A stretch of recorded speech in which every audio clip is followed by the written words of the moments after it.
तो एक इंसान की फ्रस्ट्रेशन होती है जो उसके अंदर आ रही होती है कि वो कुछ कर नहीं सका। मलिक मोइन दस्तगीर, ज़िंदगी के अंदर लोग आते हैं, लोग जाते हैं। इसका मतलब ये नहीं है कि इंसान जो है वो स्टेप फॉरवर्ड ना करे आगे। आई नो लाइफ के अंदर हिट्स हार्ड होती हैं, बट इंसान के ऊपर तकलीफ़ का आना, उसकी एक बुनियादी वजह इंसान की सेल्फ रिफ्लेक्शन है। उसका अपने आप पे रिफ्लेक्ट करना है कि वो कहाँ पर वीक है। अल्लाह ताला किसी इंसान को ऐसे ही तकलीफ़ नहीं देता। प्लस हमारे जैसे कमज़ोर लोगों को नेकियां करने में जब कमी होती है तो अल्लाह ताला हमारे लिए हमारी नेकियां बढ़ाने के लिए कि तकलीफ़ में जो आ निकलती है उससे हमारा अमाल नामा जो होता है it gets a lot better.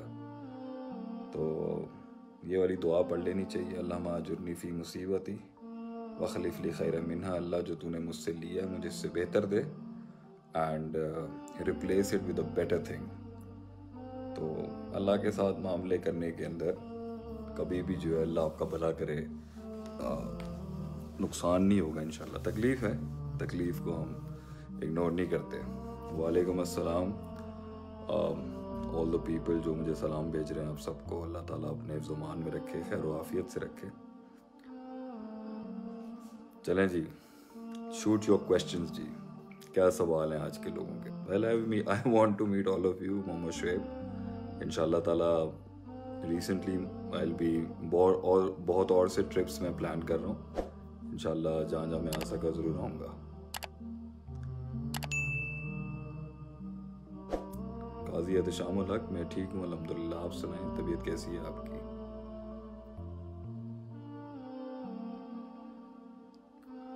गुस्से को काबू पाने के लिए अबू ज़र खान सबसे बड़ा तरीक़ेकार ये है कि गुस्सा आना नेचुरल है, गुस्सा आना नॉर्मल है, उसका इजहार जो है ना वो मैटर करता है। बहुत से लोग जो है ना उनका गुस्सा भी गलत होता है और उसका इजहार भी गलत होता है। बहुत से लोगों का गुस्सा ठीक होता है मगर उनका इसका इजहार गलत होता है। बहुत से लोगों का गुस्सा भी ठीक नहीं होता और इजहार भी ठीक नहीं होता। एक बहुत लिमिटेड कैटेगरी होती है जिनको गुस्सा भी सही आता है और इजहार भी सही करते हैं। तो अगर हम इसको समझ लेना कि गुस्सा किस चीज़ पर आना चाहिए, गुस्सा नहीं आना ये फितरती नहीं है। इट्स नॉट नेचुरल कि आपको गुस्सा नहीं आ रहा हो। यू शुड, इंसान को गुस्सा एक पावरफुल सोर्स है इंसान के अंदर तरगीब और तरगीब पैदा करने का। लेकिन किस चीज़ पर गुस्सा आ रहा है ये बहुत मैटर करता है। तो कंट्रोल करने का सबसे बड़ा तरीक़ेकार ये कि अगर फट गए ना, निकाल दिया। जैसे कुछ लोगों को बहुत शौक होता है अपना आप निकाल के दिखाने का कि जी हमें आपसे इशू है, हमें आपसे पीड़ पड़ गई है, हमें आपसे प्रॉब्लम है अच्छा खासा। तो जो हल्के लोग होते हैं ना उनको अपना इजहार करने के लिए ना बहुत कुछ करना पड़ता है, क्योंकि वो इतना डेस्परेट, कमज़ोर और इतना टूटा हुआ शख्स होता है कि उसके पास सिवाय फटने के, फाड़ने के, मारने के, बातें लगा के, मज़े लेने के और कोई ये टिक्चरें लगाना, ये टॉन्ट बाजियाँ करना, ये छोटे लोगों का काम है। उनको मतलब they love doing it because they have no other source of taking it out. काम तो वो खुद कुछ कर नहीं सकते, तो इसी तरह ही निकालेंगे वो अपना गुस्सा। और गुस्सा उनको इसलिए गलत आया हुआ है क्योंकि वो खुद नहीं कुछ बन सके, वो खुद नहीं कुछ कर सके। तो एक इंसान की फ्रस्ट्रेशन होती है जो उसके अंदर आ रही होती है कि वो कुछ कर नहीं सका ज़िंदगी में। तो उसको पाल के पावर बनाए ना, अपनी काम में लगाए, काम करे। लेकिन एक आदमी को गुस्सा इस बात पर आ रहा है कि यार गलत कर रहा है, अगला नाहक हो रहा है, दीन के लिए गुस्सा आना चाहिए, अल्लाह के लिए आ रहा है, उसका भी इजहार आप ऐसे नहीं कर सकते।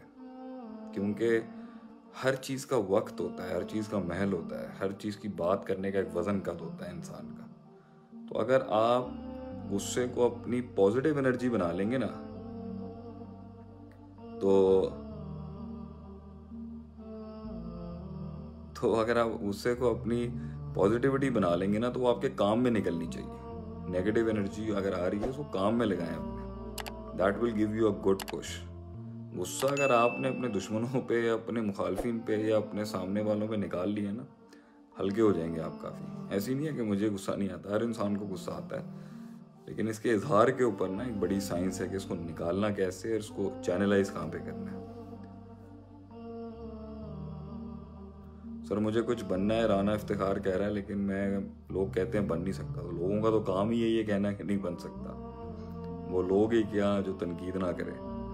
इट्स ऑल अबाउट आपकी सेल्फ टॉक कितनी, how much you talking to your own self. उसके बाद आपका फैसला होगा ना भाईजान कि आप किस हद तक जा सकते हैं। लोग तो कभी भी बिलीव नहीं करेंगे एक ऐसे रास्ते के ऊपर जहाँ उनको डर लगता है, जहाँ कन्वीनियंस है, कंफर्ट जोन है, सुकून में बैठे हुए हैं, कोई टेंशन नहीं है, हर जगह से प्रोटेक्शन है, सपोर्ट है, जमात है, हर जगह से उनको एक हाथ रखा हुआ है किसी ने।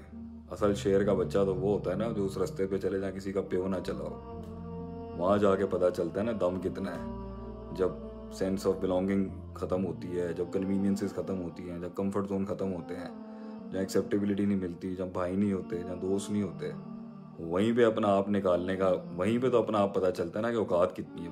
अगर कोई आपके साथ रिश्ता ना रखना चाह रहा हो और आपकी तजलील कर रहा हो और आपको छोड़ ना पा रहे हो तो क्या किया जाए, प्लीज़ कोई गाइड। अगर कोई आपके साथ रिश्ता ना करना चाहता हो और आपकी तजलील कर रहा हो पर आप छोड़ ना पा रहे हो, आपने खुद पहुंचाया देखिए रिलेशनशिप्स में फंस जाता है आदमी।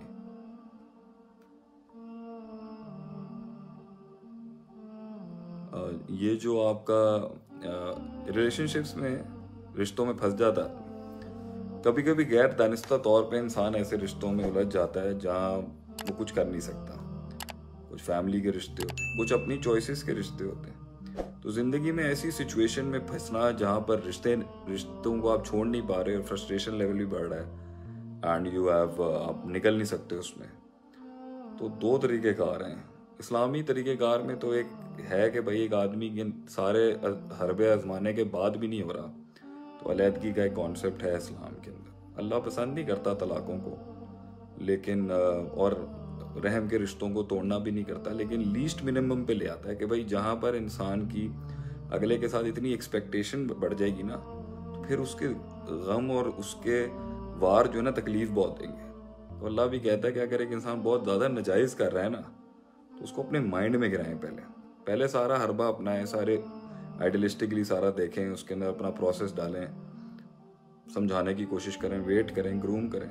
लोगों को अकल आने में टाइम लगती है, मोहब्बत होने में टाइम लगती है। तो एट दैट टाइम अगर सारा कुछ नहीं होता ना तो सबसे पहले अलहदगी से पहले ना मेंटल अलहदगी करता है आदमी। इसलिए तो कहा है ना कि अगर मियाँ बीवी के बीच के अंदर कोई मसला हो जाए तो पहले सिखाने के प्रोसेस से फिर अलहदगी के प्रोसेस में। तो कोशिश ये करें कि मेंटली जब एक आदमी को आप गिराते हैं ना तो उससे उसकी गिराने का मतलब होता है आप साइकोलॉजी में गिरा देते हैं उसको। तो ज़िंदगी के अंदर अगर कोई मुझसे पूछे ना कि आपको आगे बढ़ने की इतनी हिम्मत कैसे मिली जबकि माशाल्लाह इतने हसीन तोहफे रहे ज़िंदगी के अंदर, तो सबसे पहली बात है मेंटली गिरा देते हैं अगले को। जब वो मेंटली किसी की कोई हैसियत ही नहीं है, जब वो वाकई आपके जब वो मार के नहीं थक रहा तो आप गिरा दें उसको मेंटली, तो वो आपकी साइकोलॉजी पे हावी नहीं होगा।